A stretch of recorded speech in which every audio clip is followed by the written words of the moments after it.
Hello साथियों, आज हम आपको भारतीय नागरिक सुरक्षा संहिता 2023 की धारा 198 जो कि सीआरपीसी की धारा 178 के समरूप है, जांच या विचारण का स्थान बताएंगे। इसके पहले हमने आपको पिछली धारा में जांच और विचारण का मामूली स्थान बताया था। उसमें स्पष्ट रूप से बताया गया है कि जहां पर घटना स्थल है, यानी जहां अपराध घटित हुआ है, वह किस न्यायालय के क्षेत्र अधिकार के अंतर्गत आता है, उस न्यायालय में सुनवाई होगी। हमने आपको जजमेंट भी बताया था, कुछ केस डिटेल भी बताए थे, वो भी हमने स्पष्ट किया था। इस धारा में स्पष्ट रूप से कहा गया है कि जांच या विचारण का स्थान। देखिए क्या होता है, मान लीजिए जब अपराध किए जाने का स्थानीय क्षेत्र अनिश्चित हो। मान लीजिए कई बार क्या होता है कि एक अपराध घटित हुआ, अपराध घटित किए जाने का, यानी अपराध घटित किए जाने का स्थानीय क्षेत्र क्या हो, अनिश्चित हो। स्थानीय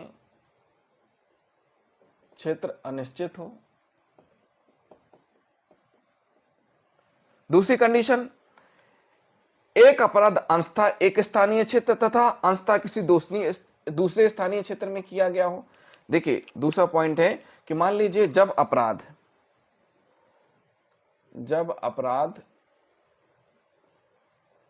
अंशतः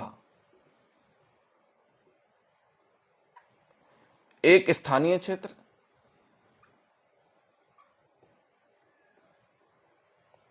तथा अंशतः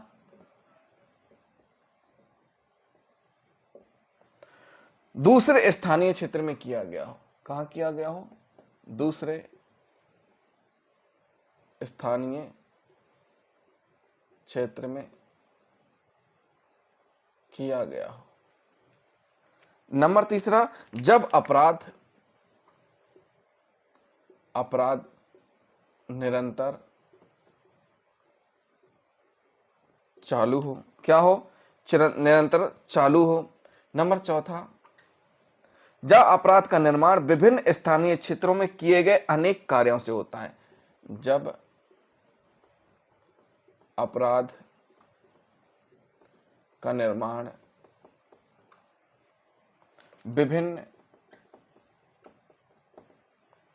स्थानीय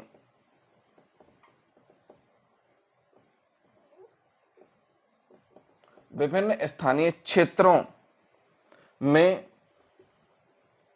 किए गए अनेक कार्यों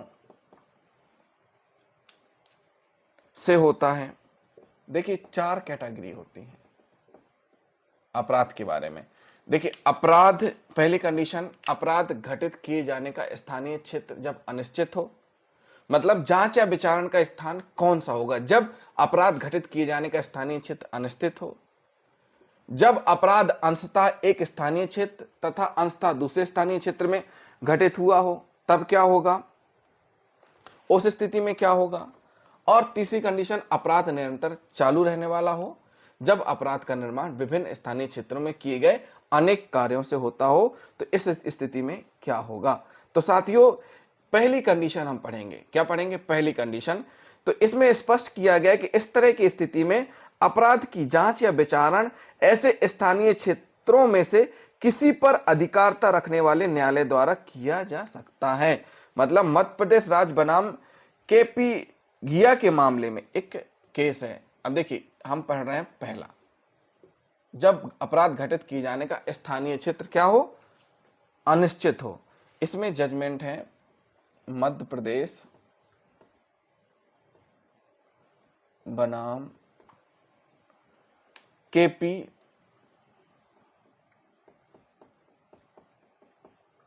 घिया के मामले में आपराधिक न्यास भंग का अपराध किया गया था। संपत्ति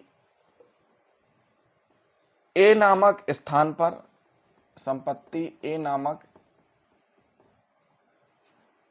पर प्राप्त की गई थी। उसके बाद और अभियुक्त द्वारा उसका बेईमानी पूर्वक बयान या तो ए नामक स्थान पर अथवा बी नामक स्थान पर किया गया। तो जो आरोपी है उसके द्वारा उस संपत्ति का बयान है वो कहाँ किया गया था, उस संपत्ति का बयान या तो ए में किया गया था या बी स्थान में किया गया था, या ए स्थान में किया गया या फिर बी स्थान में किया गया था। यह निर्धारित किया गया कि इस मामले की जांच या विचारण का कार्य किसी भी ऐसे न्यायालय द्वारा किया जा सकता है जिसे ए अथवा बी नामक स्थान पर स्थानीय अधिकारता प्राप्त हो। मतलब अगर ये स्पष्ट है, मध्य प्रदेश बनाम केपी घिया के मामले में स्पष्ट हुआ कि ए नामक स्थान पर संपत्ति क्या की गई, प्राप्त की गई। ए नामक स्थान पर क्या हुआ, ए नामक स्थान पर संपत्ति प्राप्त की गई। उसके बाद अभियुक्त द्वारा उस संपत्ति का बयान किया गया, मतलब उसको कुछ भी बेच दिया या उसका डिस्पोजल कर दिया गया, किसके द्वारा, आरोपी के द्वारा, या तो ए स्थान में किया या बी स्थान में किया, लेकिन ए और बी में किया है। तो इस स्थिति में स्पष्ट रूप से कहा गया है माननीय न्यायालय के द्वारा कि ए और बी जो भी स्थान है, इन स्थानों में कौन सी न्यायालय की अधिकारता है, यानी किस न्यायालय की अधिकारता है।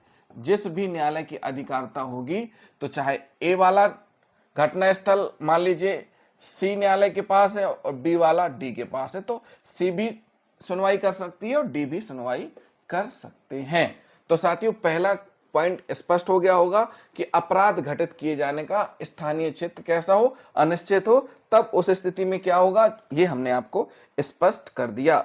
इसके बाद फिर हम आपको दूसरा पॉइंट बताएंगे।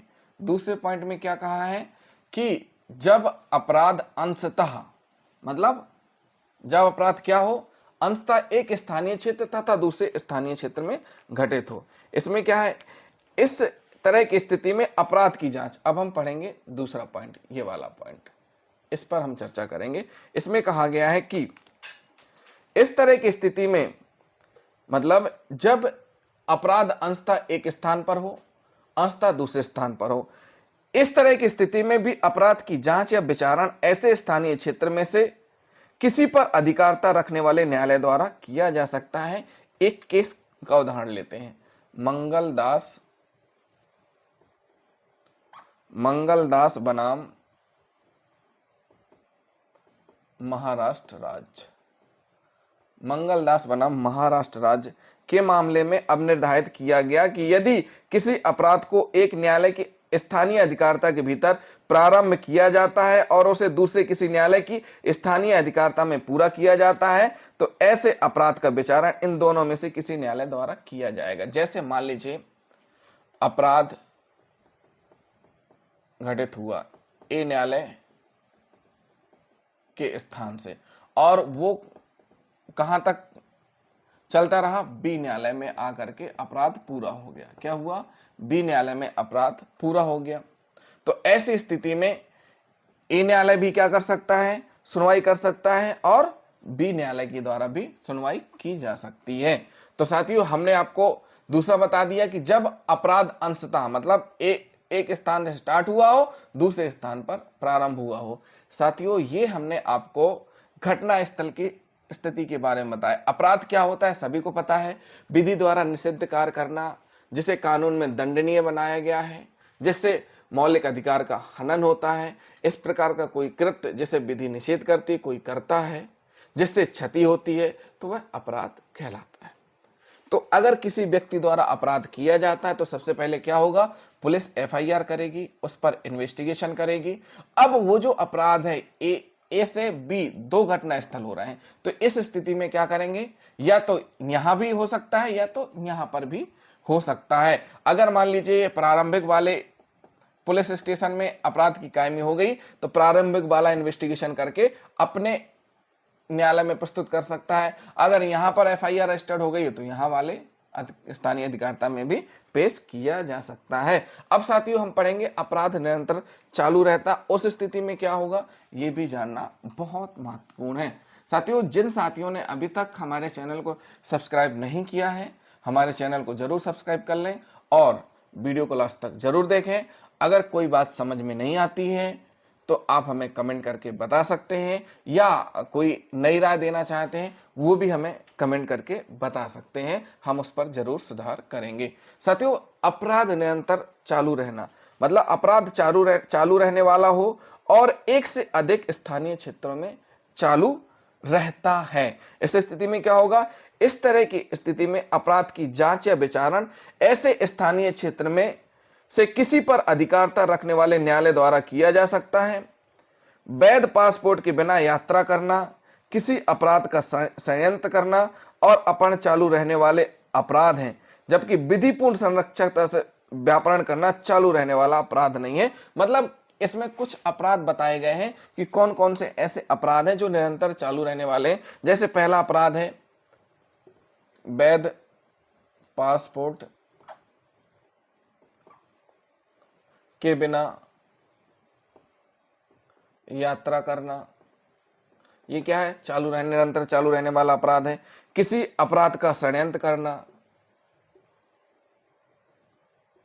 किसी अपराध का षड्यंत्र करना। फिर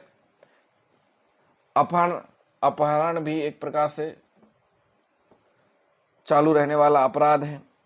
तो साथियों, सामान्य नियम यह है कि अपराध की साधारणता ऐसे न्यायालय द्वारा जांच की जाएगी जिसके स्थानीय क्षेत्राधिकारता में उसे कारित किया गया था, अथवा जहां अपराध किसी ऐसे स्थानीय क्षेत्र में आंशिक रूप से किसी अन्य क्षेत्र में कारित किया जाता। मतलब इस मामले में स्पष्ट कह दिया माननीय न्यायालय ने कि जहां पर अपराध क्या हुआ हो, प्रारंभ हुआ हो, जहां पर अपराध आंशिक रूप से किया गया हो, उस संबंधित न्यायालय में भी सुनवाई होगी। कहां होगी? जहां पर स्टार्ट किया गया हो। जैसे ए नामक स्थान से अपहरण हुआ, तो ए नामक स्थान में जो भी पुलिस स्टेशन है वो क्या करेगा? एफआईआर रजिस्टर्ड करेगा। उसके बाद यहां से किडनैप करके दूसरे क्षेत्र में ले गए, तीसरे क्षेत्र में ले गए, तो यहां की जो पुलिस है वही पूरी कार्रवाई करके, इन्वेस्टिगेशन करके, जो ए नामक स्थान है ये किस न्यायालय की अधिकारता में आ रहा है, वहां पर चार्जशीट पुटअप करेंगे, फिर वहां पर सुनवाई होगी। क्या होगी? वहां पर सुनवाई की जाएगी। कहां पर सुनवाई की जाएगी? जहां पर पुलिस के द्वारा चार्जशीट पुटअप की जाएगी। साथियों, कुछ मामले ऐसे रहते हैं जैसे पति पत्नी के विवाद से संबंधित मामले हुए, इनमें स्पष्ट रूप से प्रावधान किए गए हैं। या हिंदू विवाह अधिनियम के अंतर्गत जैसे पति के द्वारा अपनी पत्नी के रहते हुए दूसरा विवाह कर लिया जाता है, तो ऐसी स्थिति में अपराध की जांच या विचारण उस न्यायालय द्वारा किया जा सकेगा जहां दूसरा विवाह किया गया है। तो इस प्रकार की परिस्थितियां रहती हैं। तो जो हम आपको बता रहे थे अपराध निरंतर चालू, ये ऐसे अपराध है जो निरंतर चालू रहने वाले होते हैं। जैसे मान लीजिए पासपोर्ट का जो अपराध है, ए नामक स्थान से अवैध कर रहा और बी नामक स्थान में पकड़ा गया, तो जब बी नामक स्थान में पकड़ा गया तो वहां की जो पुलिस है वो कार्रवाई करके अपने बी नामक स्थानीय क्षेत्र में चार्जशीट पुटअप करेगी, वहां सुनवाई होगी। इसी प्रकार कि जहां पर अपराध हुआ है या आंशिक शुरुआत हुई है उस स्थान पर भी किया जा सकता है, और जहां पर उसको पकड़ा गया वहां पर भी क्या किया जाएगा? कार्रवाई की जाएगी, जैसा कि हमने आपको स्पष्ट रूप से बता दिया। तो साथियों, ये क्या था? ये तीसरा पॉइंट था कि जब अपराध क्या हो? निरंतर चालू रहे। एक जजमेंट है सुजाता मुखर्जी बनाम प्रशांत कुमार मुखर्जी का केस है। इसी निरंतर अपराध से संबंधित ही है। उसके बारे में थोड़ा हम आपको 2 लाइनों में बता देते हैं। सुजाता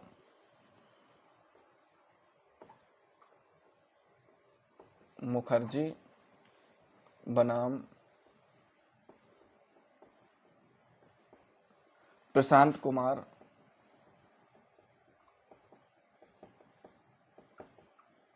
मुखर्जी के प्रकरण में चालू रहने वाले अपराध को एक अधिक स्थानीय क्षेत्रों में किया गया था।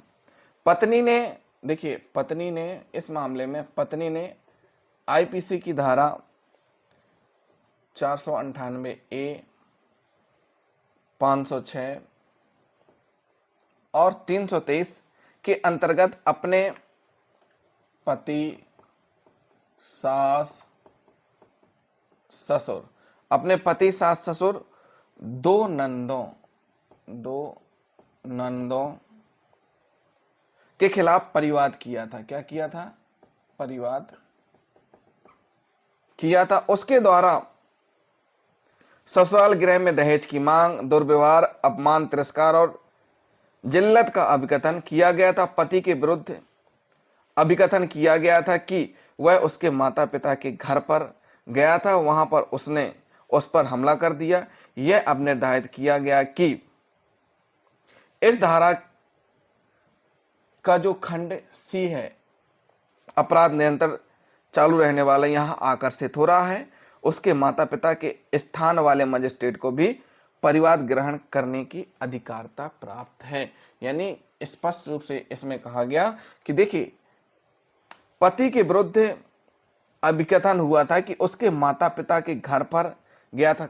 पत्नी ने कहा, देखिए, पत्नी ने पति के विरुद्ध यह निर्दिष्ट अभिकथन किया कि वह उसके माता पिता के घर पर गया था और वहां उसने उस पर हमला किया था। यानी पति के माता पिता के घर गया, वहां पर पत्नी ने पत्नी के मायके में जा करके क्या किया? हमला किया।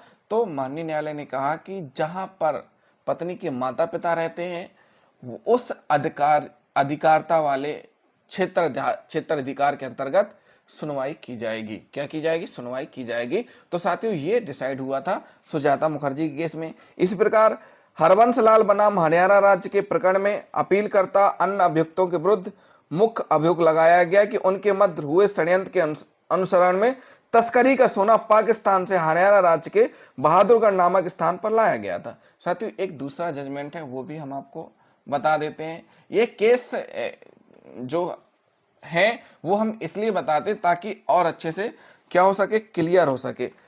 एक दूसरा केस है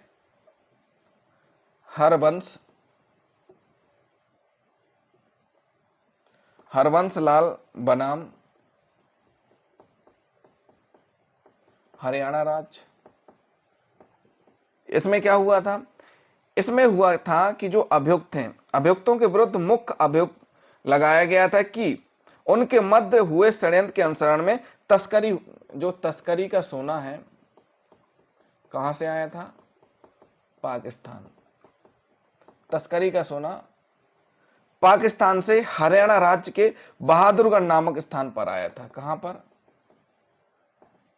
हरियाणा में आया था तस्करी का सोना। यह भी कहा गया कि तस्करी का वह माल अमृतसर, रोहतक और बहादुरगढ़ तक लाया गया।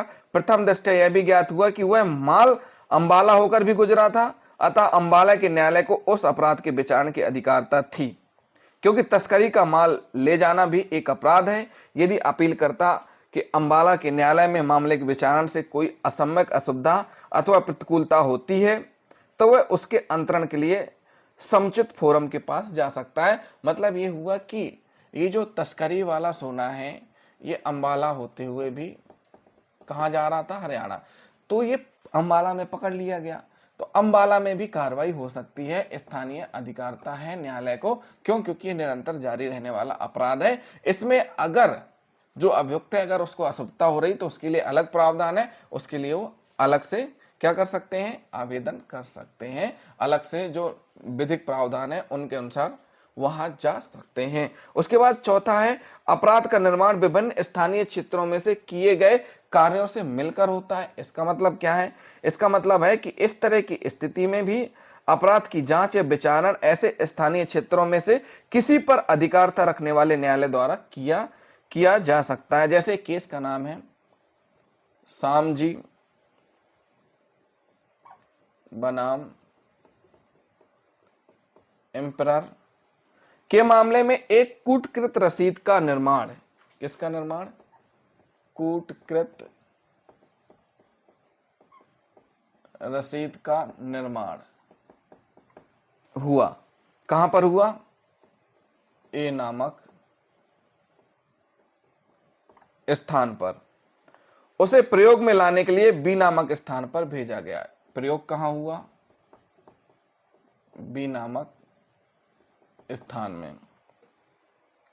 यह अब निर्धारित किया गया कि इस मामले में ए और बी दोनों ही स्थानों पर कूटकृत रसीदें देने का कार्य हुआ, अतः इन स्थानों में से किसी भी क्षेत्र के न्यायालय में अपराध की जांच और विचारण का कार्य संपादित किया जा सकता है। सामजी बनाम एम्परर के मामले में माननीय न्यायालय ने कहा कि कूटकृत रसीदें बनाई गई और इनका जो निर्माण है वो निर्माण हुआ ए नामक स्थान पर और उपयोग के लिए भेजी गई बी नामक स्थान पर। तो साथियों, ए जिस न्यायालय के अंतर्गत आता है स्थान, उस न्यायालय के द्वारा भी इस मामले की सुनवाई की जा सकती है और बी जिस न्यायालय के अंतर्गत आता है वहां पर भी सुनवाई की जा सकती है। तो साथियों, ये हमने आपको भारतीय नागरिक सुरक्षा संहिता की धारा 198 जो कि सीआरपीसी की धारा 178 के समरूप है, जांच या विचारण का स्थान स्पष्ट कर दिया। 4 स्थितियां होती हैं, चारों स्थितियां हमने आपको बता दी। जिन साथियों ने अभी तक हमारे चैनल को सब्सक्राइब नहीं किया है, हमारे चैनल को जरूर सब्सक्राइब कर लें और वीडियो को लाइक शेयर कमेंट करना ना भूलें। थैंक यू साथियों।